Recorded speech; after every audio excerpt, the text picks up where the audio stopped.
Welcome to the Whiskey Vault. I'm Rex. I'm Daniel. Just, We have a gift Look, man. of a budget blended scotch. Are you trying to kill the channel? No, I just want to see how long we can run this thing before we run out of budget. How many of these things? I think there's only like one left or so. But this is Monday now. But this is a 12-year-old, and here's the thing about this one. Okay, so I kind of like the weirdness of the bottle. Yeah, the diamond shape, Yeah, that's right? cool. Here's the thing. What they say everywhere is, like every website you look this up on that sells it, just says, this is a rounded, smooth blend. The antiquary 12-year-old is a great whiskey. Jim Murray gave it an incredible 92 points, which he did in his 2013 book. This is Superior Deluxe Scotch whiskey. So this is Superior a Deluxe. highly rated Okay. 12-year-old blend as far as Jim Murray is concerned. All right. Which, as everyone knows, is the harbinger of goodness. It's the harbinger of Jim Murray. $35, Oh, lose some money. according to the little price tag that's sitting right there. So Peter Golden sprung for this one. Peter Golden, you magnificent bastard for this time.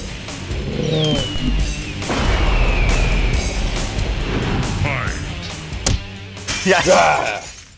Ah. Oh, interesting. I got a Okay, this is gonna be a. What are you still catfighting over here? What are you doing? Just a bastard. Okay. How? I'm gonna say something. Wait, don't pick it up.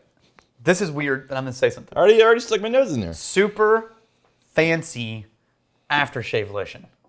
I've never in my life used after. No, but you can, you know what I mean? I've never like used this like aftershave. musky kind of musty notes that are not quite cologne level of scent, but they're slightly alcoholic because the burn.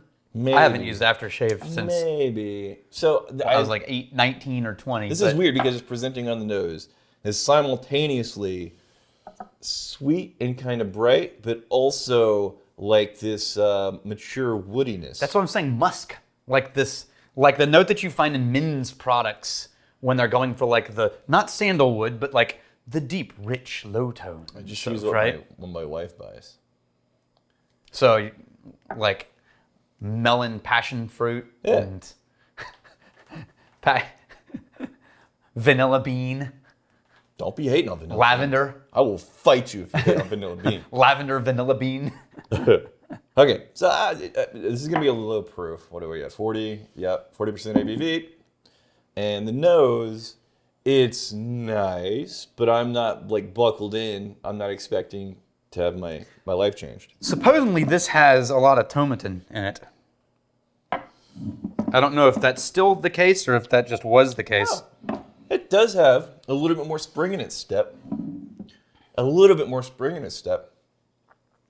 Almost this like a caramelized caramel note that's still kind of bright. And there's still that, like, the same level of peppery that Red Label had. I wonder about, like, a Chivas, an age statement Chivas. I actually like that. Yeah, I don't mind it either. Yeah. Yeah. And at $35 for a 12-year-old scotch, it's not a bad option. 12-year-old blend, but yeah. Not a bad option. What if... Do you think your Wu-Tang sword can defeat me? There's some type of, was it like a heather? There's something in there. Yeah, it's that you're something not that quite falls expecting. in the almost herbal category. Almost herbal, but a little bit flowering. more like natural forest floral. Yeah. Not like greenhouse. Right. Yeah. Nom, nom, nom, nom, nom. No, it's pretty damn good. I'm not saying it's pretty. Dip, dip, dip, dip, Bip. Yeah. Dreaming Wolf 8382. So I'm seriously wanting to become a distiller, get my distiller's license, but I'm really not sure where I should take the courses. Any suggestions? To me, I have two. this is a question of you trying to become a distiller at somebody else's thing, you're just trying to start your own thing. Because these are kind of different priorities than what you're starting with. Yeah, but I'm saying, I'm just going to stick with the question as asked. Okay. Distiller. Yeah. He didn't say business owner, he just said distiller. Okay. So I'm just going to assume You're getting a gig.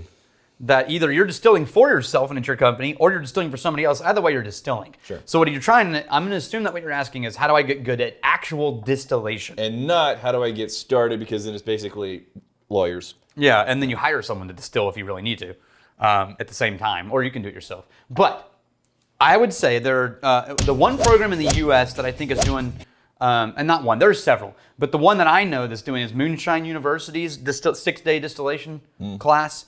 I know Deb went through it. I know a lot of people who've gone through it. Like very basics. Yeah, and it's legit. Right. I really want to take it in January.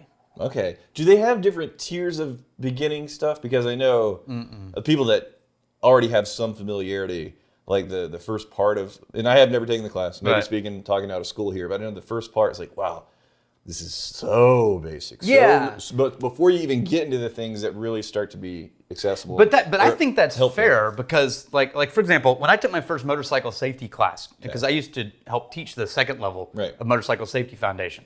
But when I took my first ever, I had been riding motorcycles already for like 4 or 5 years. And then I took the motorcycles, actually it had been longer. Anyway, I'd been riding motorcycles for a long time. And then I took the motorcycle safety class and I thought, what am I really gonna learn? I've been riding a motorcycle for 5 to 10 years. What am I going to learn in a motorcycle safety class? And the answer was there was a whole bunch of little nuggets about small habits in riding a motorcycle that had never occurred to me, but that were foundational in just being a good rider. Yeah. And I think that that's possible in a class like that, where it's like you have an opening day and it's 80% information Yeah. but there's that 20% of like, I hadn't thought about that. That's a new perspective on a thing I already know. Okay. But that's one. If you want to really get crazy about it, then Harriet Watt University in Scotland is an actual university that has an actual multi-year distiller and brewer program. And it is turned out some of the top people in the industry in Scotland. I'm going back and I'm saying finding a nice heather, which is, it's not an incredibly common note. And it's usually a note you only find in whiskeys that have like a lot of layers and the history, the pedigree, and track record of beautiful releases. I think it's interesting to find that note in like a blend. $35 bottle, and also it's not a thread amongst a big amalgamation of other flavors that you're sifting through. It's like a pretty simple whiskey, but it's got like this nice heather note. Yep. You know the whiskey I've always described as having that sweet heather note? Deanston 12, Oh, okay. but with more black pepper. So I'm going to try that. Okay. You do that thing you said. We got Tobias Cornett. What's the story behind that chain you wear? Sorry, I'm a new fan. Yeah, so we haven't had a class Flava Flav. all year long. You cheats rap. Yeah, that's true. That's- But we don't typically talk about that. We don't talk about the rap. No one talks about the number one rule of the rap school I do the gangster raps. is you don't talk about the rap school. I do the gangster raps. The gangster raps? Yes. Yeah. Hey, parents just don't understand. Damn it. Um, Okay, yeah. you see what I mean? Oh, yeah. Now there's more But I'm already going to tell you, like, just on the nose, Deanston's just nice. blowing it out of the water. It really is. But it's heading that direction though. But I'm putting in the spectrum of, like, it's $35. It's all the price tag on it. Oh, take a sip of that. $35, and then it's a unique note you don't usually get in like the lower cost whiskeys. But you know what?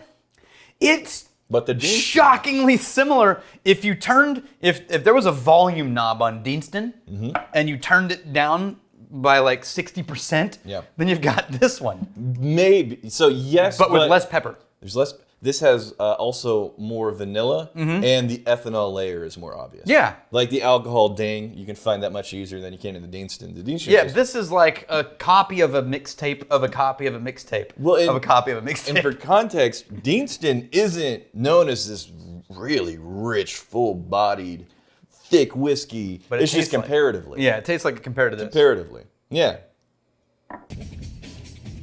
You know what I like about this one? Is it is superior. Oh, I didn't actually answer this question. We just joked about the rap school. Oh, yeah. Hey, Tobias Cornett. So 5 years ago now. Is it? It would have been 4, but we lost all of 2020.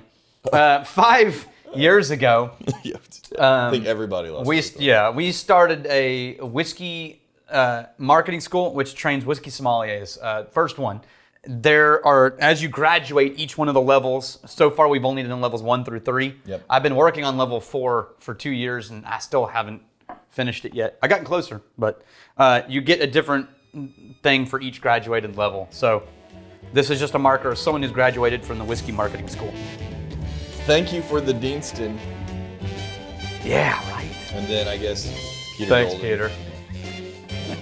Here's to fighting, stealing, and drinking. If you fight me, you fight for a friend. Steal, may you steal your liver. And if you drink, may you drink with us. Wait, you're not doing the thing. Wait, you're not doing the. I really don't know what's happening. Why are you doing this? Because it was right next Water Lord. It's Rob is right next to you, son of a bitch. All right, we got the Robert Davidson. Robert Davidson, the Bottle Lord.